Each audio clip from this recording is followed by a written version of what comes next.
James is a mixed traffic engine. He can pull both freight cars and coaches.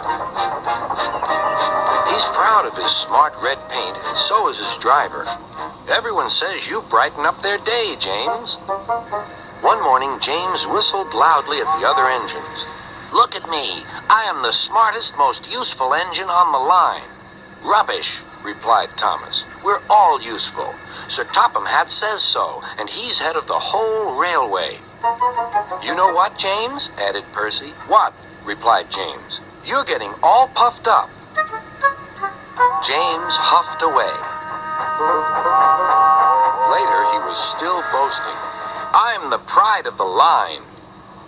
"I saw you pulling freight cars," snorted Gordon. "You're only a goods engine."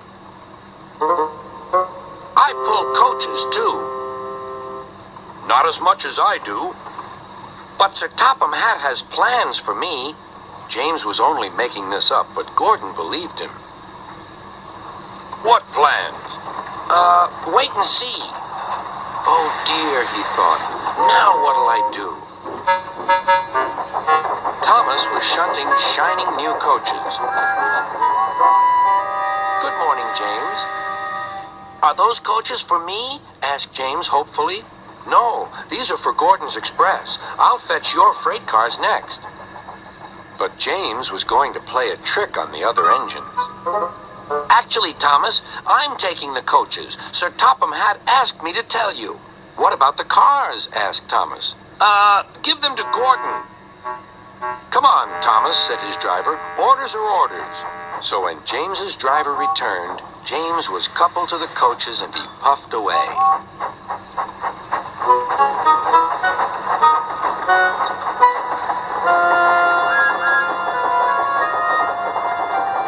Thomas returned with the freight cars, and a few minutes later, Gordon arrived. "Where's the express?" Thomas told him about James. "And so here are your cars." Gordon was very cross, and so was his driver. Wait till Sir Topham Hatt hears about this. Meanwhile, James was enjoying himself enormously. "What a clever plan! What a clever plan!" he chuffed. Then he saw Sir Topham Hatt. "Some jokes are funny, but not this one, James. You have caused confusion." "Yes, sir," said James. "You will now stay in your shed until you are wanted." The other engines teased James. "I wonder who'll be pulling the express today," said Gordon. "I expect it'll be you," replied Henry. "James is stuck in the shed for being silly." James felt sad.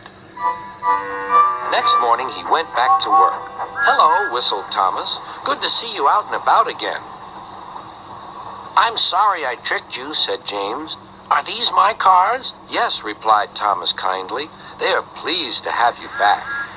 James set off to the harbor with his train of freight cars. He bustled about all day, pushing and pulling them into place.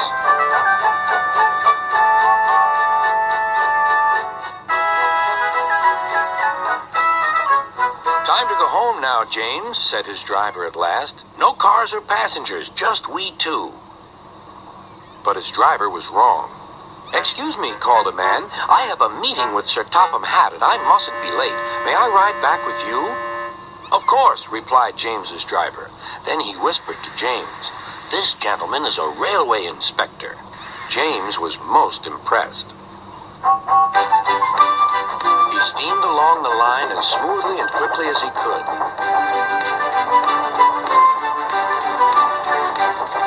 Sir Topham Hatt was waiting on the platform, and the railway inspector greeted him warmly. "This clever engine gave me a splendid ride. You must be proud of him."